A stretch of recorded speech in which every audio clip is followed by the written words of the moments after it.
6. Preliminary definitions.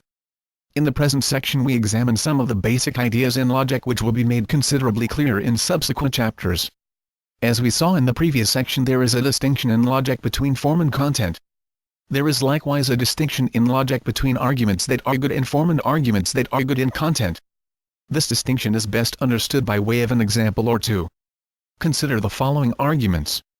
A 1. All cats are dogs are reptiles, therefore, all cats are reptiles. A 2. All cats are vertebrates, all mammals are vertebrates, therefore, all cats are mammals. Neither of these arguments is good, but they are bad for different reasons. Consider first their content. Whereas all the statements in a 1 are false, all the statements in a 2 are true. Since the premises of a 1 are not all true, this is not a good argument as far as content goes, whereas a 2 is a good argument as far as content goes. Now consider their forms. This will be explained more fully in a later section. The question is this: do the premises support the conclusion? Does the conclusion follow from the premises? In the case of a 1, the premises do in fact support the conclusion does in fact follow from the premises. Although the premises are not true, if they were true then the conclusion would also be true, of necessity. In the case of a 2, the premises are all true, and so is the conclusion, but nevertheless the truth of the conclusion is not conclusively supported by the premises. In a 2, the conclusion does not follow from the premises.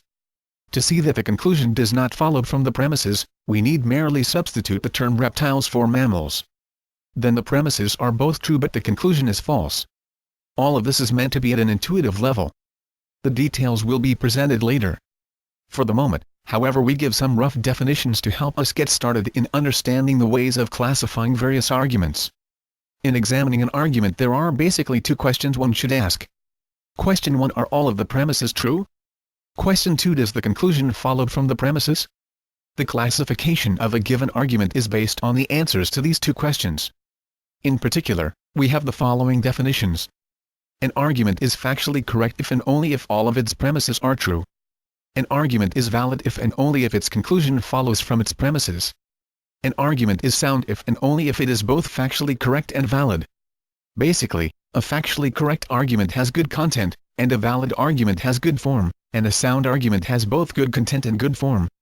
Note that a factually correct argument may have a false conclusion. The definition only refers to the premises. Whether an argument is valid is sometimes difficult to decide. Sometimes it is hard to know whether or not the conclusion follows from the premises. Part of the problem has to do with knowing what follows from means. In studying logic, we are attempting to understand the meaning of follows from. More importantly perhaps, we are attempting to learn how to distinguish between valid and invalid arguments.